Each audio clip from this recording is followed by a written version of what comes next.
ఇంకొక లక్ష్యం మిత్తి అయింది. అసలు మిత్తి తడిసి మోపెడైంది.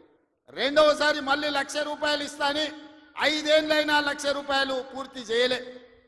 ఆ 5 ఏళ్లలో ఆయన ఇచ్చింది 11,000 కోట్ల రూపాయలు.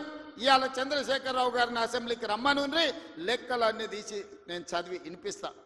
5 ఏళ్ళు అధికారంలో ఉన్న నువ్వు 11,000 కోట్ల రూపాయల రైతు రుణమాఫీకి 5 ఏళ్ళు తీసుకుంటే, ఇందిరమ్మ రాజ్యంలో కాంగ్రెస్ ప్రభుత్వం 25 రోజుల్లో 23 లక్షల కుటుంబాలకు దాదాపుగా 18,000 కోట్ల రూపాయల రైతు రుణమాఫీ చేసి 2 లక్షల వరకు ఉన్న రైతాంగానికి మేము రుణమాఫీ చేస్తే పెద్ద మనిషిగా అభినందించాల్సింది పోయి, ఒకవేళ మనిషి పెద్ద మనిషివైనా నీకు చిన్న బుద్ధి ఉంటే మౌనంగా నన్ను ఉంటావేమో అనుకున్నా.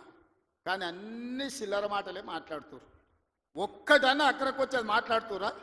ఎవడన్నా సంసారం చేసేటోడు మాటలు మాట్లాడుతురా? వాళ్ళు తండ్రి కొడుకు అల్లుడు వాళ్ళని చూడండి ఒక్కసారి వాళ్ళు ఏమేమి మాట్లాడుతున్నారో చూడండి. 10 ఏళ్ళు ప్రభుత్వం నడిపినాడు, 10 నెలలు కాకముందే నువ్వు దిగిపో మేము కూర్చుంటామంటారు. 10 ఏళ్ళు కూర్చున్నారు కదా, ఏం ఎలుగబెట్టిర్రు? ఎలుగబెడితే ఏం ఎలుగబెట్టిర్రో చెప్పండి. 10 ఏళ్ళు మీరు చేయలేని పనులు మేము చేస్తుంటే మీకు కడుపు నొప్పి వచ్చిందా? మీకు కాలు నొప్పి అయిందా? ఏం నొప్పి అయింది? మీకు ఏడో నొప్పి లేస్తుంది? నాకు అర్థమైతే లేదు.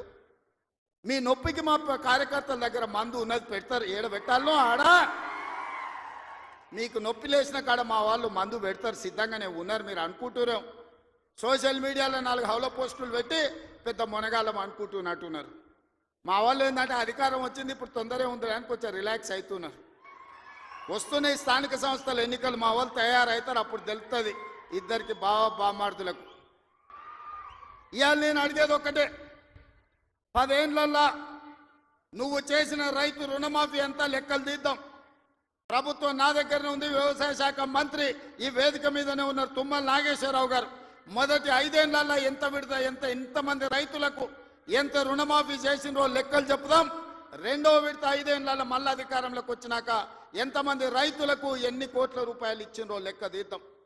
25 రోజుల్లో మనము 2 లక్షల రూపాయల మేరకు రైతులకు చేసిన రుణమాఫీని 2014 నుంచి 2018 వరకు, 2018 నుంచి 2023 డిసెంబర్ వరకు, 2023 డిసెంబర్ నుంచి 2024 డిసెంబర్ వరకు 3 సార్లు రైతు రుణమాఫీలో 2 సార్లు చంద్రశేఖరరావు చేస్తే, ఒక్కసారి ఈ వేదిక మీద ఉన్న మా మిత్రులందరూ చేసారు. లెక్కలు తీద్దాం, వాస్తవాలు మాట్లాడదాం. చంద్రశేఖరరావు గారు మీరు అసెంబ్లీకి రాండి.